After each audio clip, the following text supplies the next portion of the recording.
Good morning students. हम कर रहे हैं इलेक्ट्रोकेमिस्ट्री और इलेक्ट्रोकेमिस्ट्री में आज हम करेंगे मोलर कंडक्टिविटी। हाँ, इससे पहले अगर आप वीडियो देखते हो कंप्लीट, आपको अच्छे से समझ में आती है तो लाइक किया करो, है ना, कि मुझे भी थोड़ा और मोटिवेशन मिले कि हाँ आप लोग वीडियो देख रहे हो, आप लोगों को समझ में आ रही है, तो वीडियो को लाइक करना मत भूलना। तो चलिए अब करते हैं, सबसे पहले करते हैं मोलर कंडक्टिविटी। इससे पहले हम टॉपिक कर चुके, कल हमने कुछ बेसिक टर्म्स की थी, कंडक्टेंस क्या होते हैं, स्पेसिफिक कंडक्टिविटी क्या होती है, रेजिस्टेंस क्या होता है, रेजिस्टिविटी क्या होती है। अब हम करते हैं मोलर कंडक्टिविटी। तो मोलर कंडक्टिविटी क्या है कि मान लो, देखो ये हमारे पास कोई सॉल्यूशन है, ठीक है, ये हमारे पास 1 लीटर या 1 ml क्या है, हमारे पास 1 लीटर सॉल्यूशन है। इस सॉल्यूशन में क्या है, इसकी जो मोलैरिटी है वो 1 m है। कितनी है इसकी मोलैरिटी? 1 m, यानी 1 मोल। कितने हैं? 1 मोल।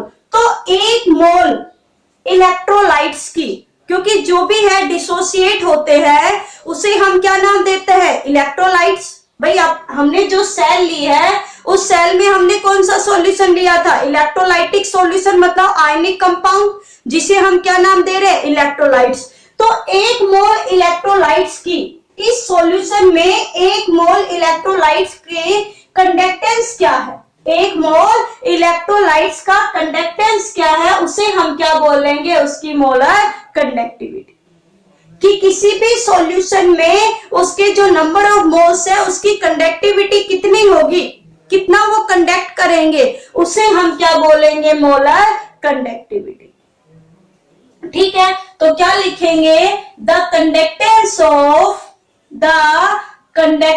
Of 1 mole electrolyte, 1 mole electrolyte in solution, कि सॉल्यूशन में 1 मोल इलेक्ट्रोलाइट की कंडक्टिविटी क्या है, उसे हम उसकी क्या बोलते हैं? Molar conductivity. अब देखिए कि भाई किसी की भी मोलैरिटी क्या होती है? नंबर ऑफ मोल्स अपॉन में volume of solution in litre, है ना। अब मान लो हमें वॉल्यूम निकालनी है। क्या निकालनी है? वॉल्यूम।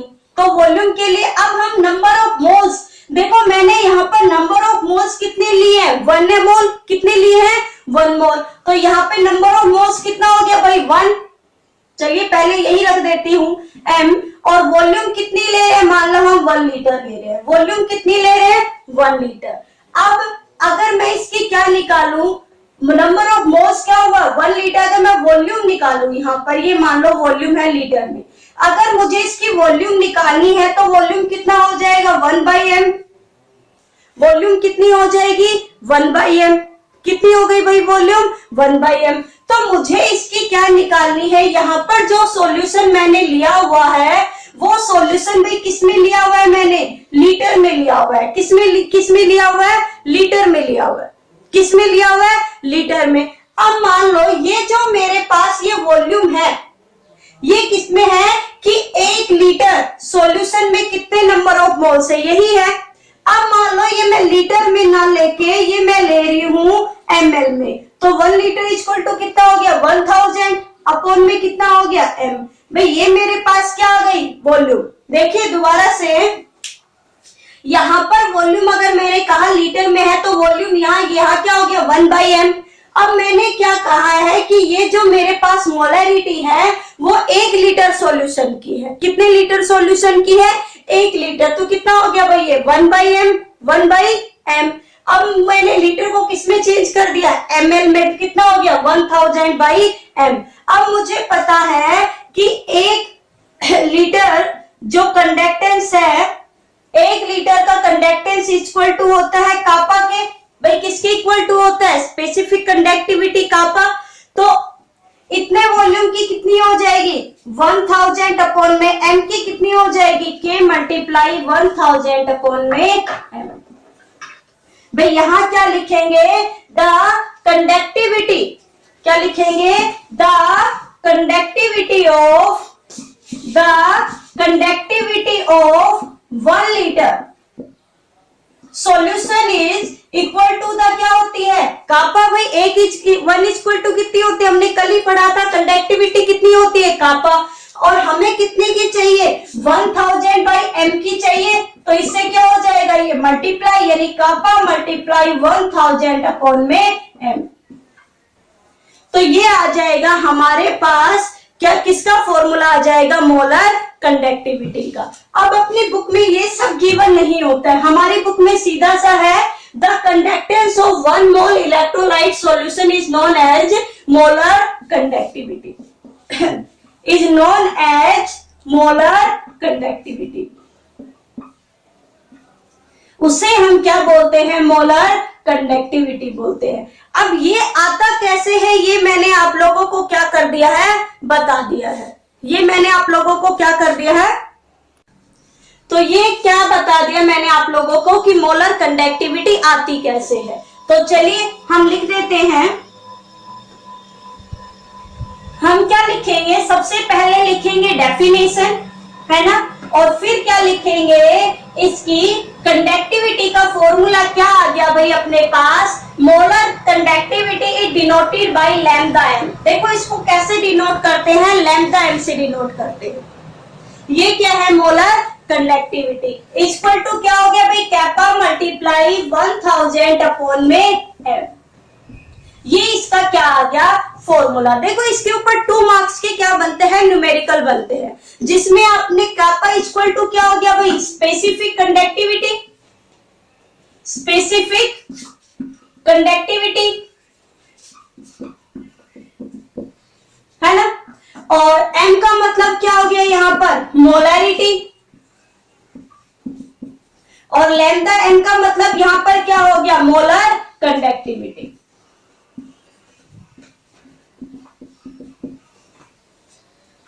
है ना, तो अब आसानी से जब भी आपको ये न्यूमेरिकल पूछा जाएगा तो आपको ये वैल्यू स्पेसिफिक कंडक्टिविटी गिवन होगी, उसकी मोलैरिटी गिवन होगी और मोलर कंडक्टिविटी पूछी जाएगी, तो आप आसानी से निकाल सकते हो यस और नो, यस आप अब आसानी से इसको क्या कर सकते हो कैलकुलेट कर सकते हो। ठीक है, अब है कि भाई जो, तो चलिए जैसे कल आपने बताया था कि इन सब की टर्म्स की जो यूनिट इंपॉर्टेंट है वो निकालते हैं, यानी मोलर कंडक्टिविटी की यूनिट क्या होगी। तो कैपा की कल हमने यूनिट निकाली थी, क्या थी भाई ओम इनवर्स है ना, और centimetre inverse metre. Molar molarity की क्या होती है यूनिट मोल पर सेंटीमीटर क्यूब, यही हो जाएगी क्या हो जाएगी पर सेंटीमीटर क्यूब। तो चलिए निकालिए क्या हो गया भाई ohm inverse centimetre inverse cube ऊपर जाएगी तो सेंटीमीटर क्यूब अपॉन में क्या हो जाएगा मोल, यहां से ये क्या हो जाएगी कैंसिल, तो कितनी निकली है ओम इनवर्स सेंटीमीटर स्क्वायर और मोल ऊपर जाएगा तो क्या हो जाएगा पर मोल। ये इसकी क्या हो गई यूनिट। देखिए ये यूनिट बहुत इंपॉर्टेंट है, आपसे बहुत ज्यादा बार पूछी गई आपके एग्जाम्स में। ठीक है, यानी 1 मार्क्स के क्वेश्चन में ये काफी बार पूछी जाती है what is the unit of molar conductivity की, मोलर कंडक्टिविटी की यूनिट्स क्या होती है। अगर यहां से आपके 1 मार्क्स का क्वेश्चन आता है जब भी कोई भी, तो ज्यादातर चांस होता है कि आपसे उसकी यूनिट पूछी जाती है टर्म्स की। तो ये है हमारे पास मोलर कंडक्टिविटी। ठीक है, अब हम करते हैं इक्विवेलेंट कंडक्टिविटी। आ गया होगा आपको समझ में, सिर्फ इतना सा फर्क है कि अब मोलर की जगह क्या हो जाएगा इक्विवेलेंट, क्या आ जाएगा इक्विवेलेंट। मोलर क्या जगह आ जाएगा भाई मोलर कंडक्टिविटी की जगह क्या लिख देंगे equivalent conductivity, equivalent conductivity. Equivalent conductivity lambda E Q से लिखी जाएगी भाई, क्या होगी वही है the conductance of 1 equivalent solution is known as the equivalent conductivity की 1 ग्राम इक्विवेलेंट का कितनी कंडक्टेंस होता है उसे उसकी क्या बोलते हैं मोलर सॉरी उसे उसका क्या बोलते हैं, इक्विवेलेंट कंडक्टिविटी। तो क्या लिखेंगे, the conductance of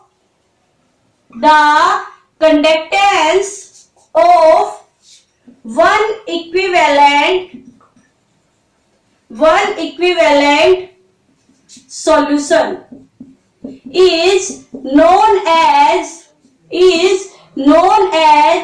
equivalent conductivity। ठीक है, बाकी वही है, यहां मोलरिटी की जगह क्या आ गया, इक्विवेलेंट। तो फॉर्मूले में भी यही चेंज आएगा, इतना सा क्या हो जाएगा, कापा मल्टीप्लाई 1000 अपॉन में क्या हो जाएगा भाई, यहाँ पे नॉर्मेलिटी, क्योंकि इक्विवेलेंट वेट को हम किस में निकालते हैं, नॉर्मेलिटी में निकालते हैं। ठीक है, तो यहां पर n इक्वल टू क्या हो गया, नॉर्मेलिटी। अभी आपको पढ़ा भी चुकी हूं ये टर्म्स कि इक्विवेलेंट किस में निकलता है, वन एन सॉल्यूशन में। यहां वन इक्विवेलेंट सॉल्यूशन का मतलब है वन नॉर्मेलिटी, कि उसकी नॉर्मेलिटी कितनी है, n है। नॉर्मेलिटी उसकी कितनी है, n है। तो चलिए अब इसकी क्या निकालते हैं, यूनिट निकालिए आप अपनी नोटबुक में। भाई कैपा की वही यूनिट है, क्या होती है, ohm inverse centimetre inverse. Normality क्या हो गई, वही हो गई वन इक्विवेलेंट। नॉर्मेलिटी क्या हो गई, one equivalent in solution. Solution क्या हो गया, सेंटीमीटर क्यूब, वही आपके ऊपर जाके हो जाएगा ohm inverse centimetre inverse, centimetre cube ऊपर चला जाएगा, नीचे क्या हो गया, इक्विवेलेंट। अब इसको हम करेंगे तो कितना हो गया भाई, ये ओम इनवर्स सेंटीमीटर स्क्वायर पर इक्विवेलेंट। ये क्या आ गई, इसकी यूनिट आ गई। ये क्या आ गई, इसकी यूनिट।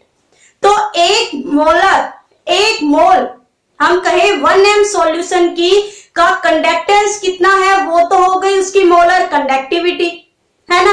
और 1 नॉर्मेलिटी सॉल्यूशन की का कंडक्टेंस क्या है, वो उसकी क्या हो गई, इक्विवेलेंट कंडक्टिविटी।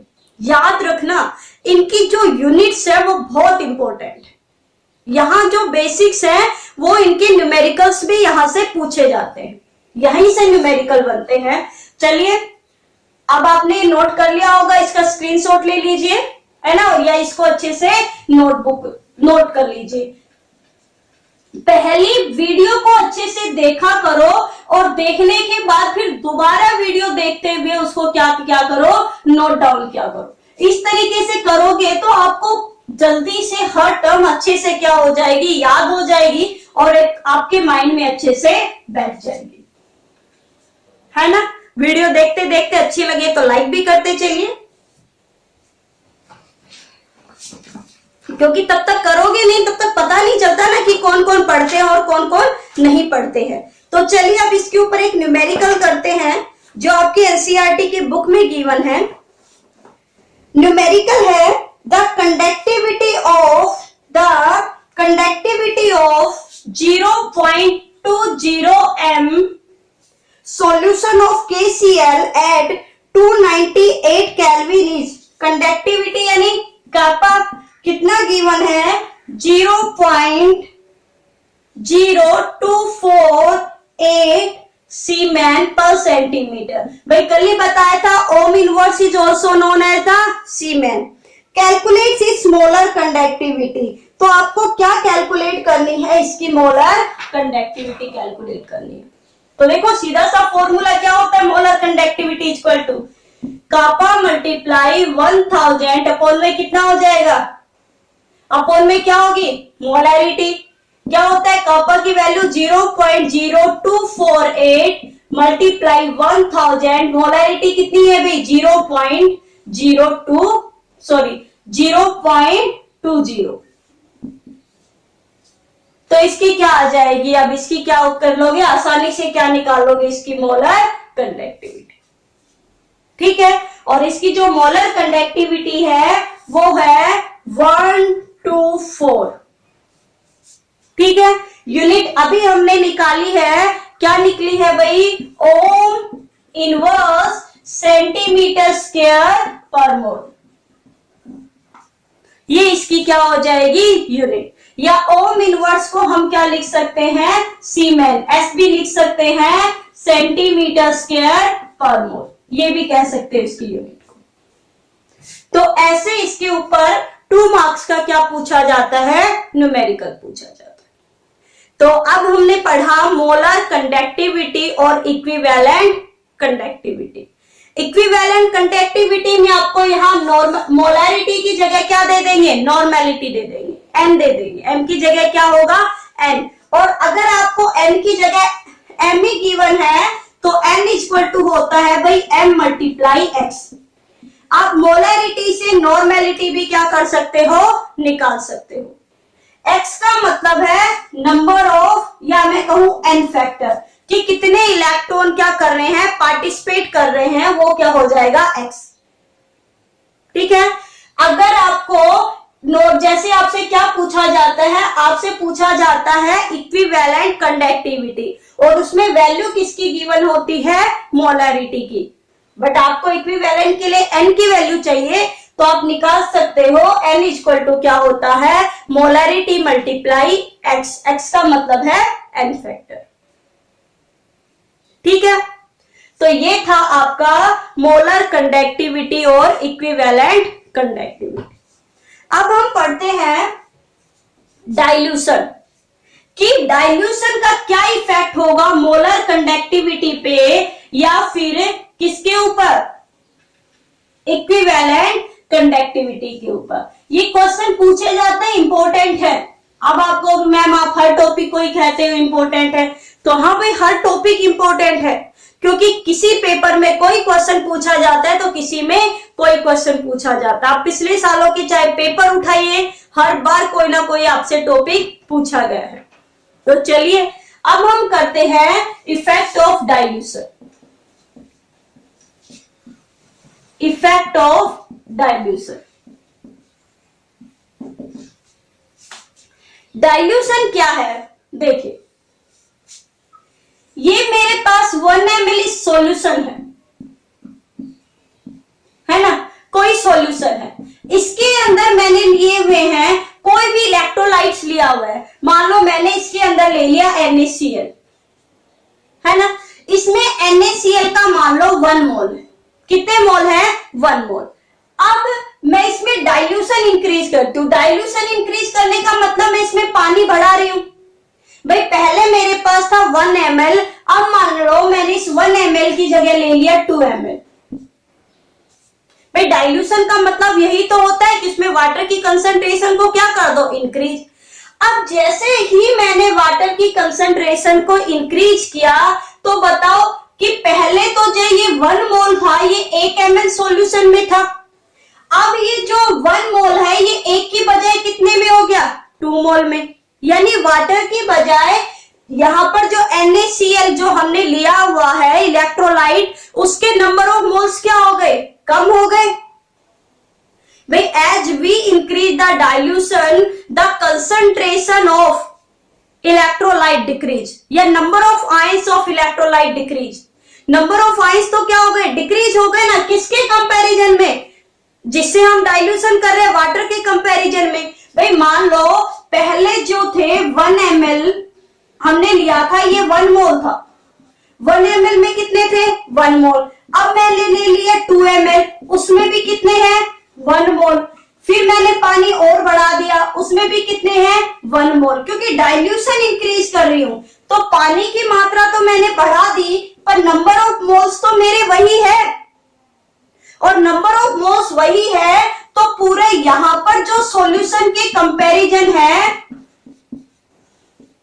तो ये इस सॉल्यूशन के कंपैरिजन में तो कम होते जा रहे हैं ना। सॉल्यूशन तो बढ़ता जा रहा है बट नंबर ऑफ मोल्स तो सेम है। तो अगर मैं कंपैरिजन करूं सॉल्यूशन से तो नंबर ऑफ मोल तो कम हो गए ना। भाई एक तो 1 लीटर में 1 ml थे, आसानी से घूम रहे थे। अब डाइल्यूशन बढ़ा दिए तो बेचारे कम हो गए, पानी की मात्रा की वो तो नहीं है बराबर। पहले तो 1 ml में 1 ही मोल था, अब तो पानी तो ज्यादा हो गया और मोल बेचारा वही 1 मोल है, यानी कम हो गए ना। तो क्या होगा, as we increase the dilution the number of ions या the number of ions of electrolyte decrease. जैसे ही हम डाइल्यूशन इंक्रीज करेंगे, as we increase the dilution, number of ions decrease.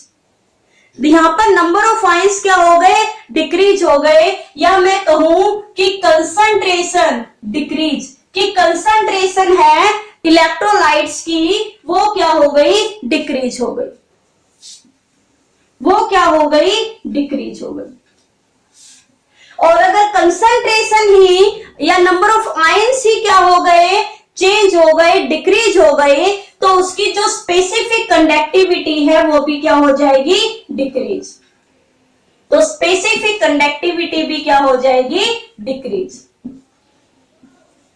Specific conductivity is also decrease. Specific conductivity भी क्या हो जाएगी, decrease हो जाएगी। ठीक है, तो क्या लिखेंगे हम, क्या क्या चीजें लिखेंगे, देखो हम क्या इंक्रीज कर रहे हैं, डाइल्यूशन इंक्रीज कर रहे हैं।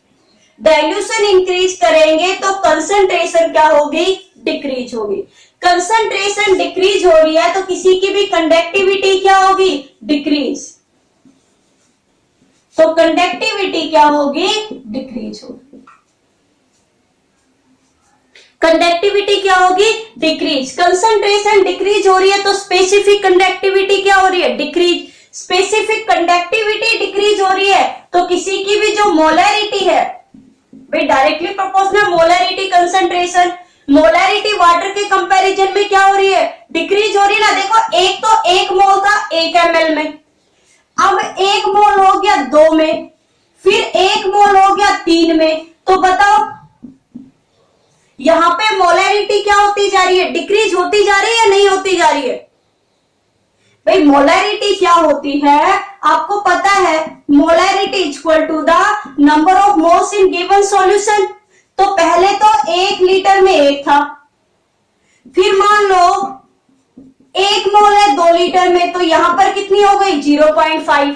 फिर मान लो कि 1 में कितने हो गए, 3 लीटर में 1, और इसकी डिक्रीज हो गई, हाँ या ना। तो मोलैरिटी क्या हो रही है, डिक्रीज हो रही है। मोलैरिटी भी क्या हो रही है, डिक्रीज। अगर मोलैरिटी डिक्रीज होगी तो नॉर्मेलिटी भी क्या हो गई, डिक्रीज।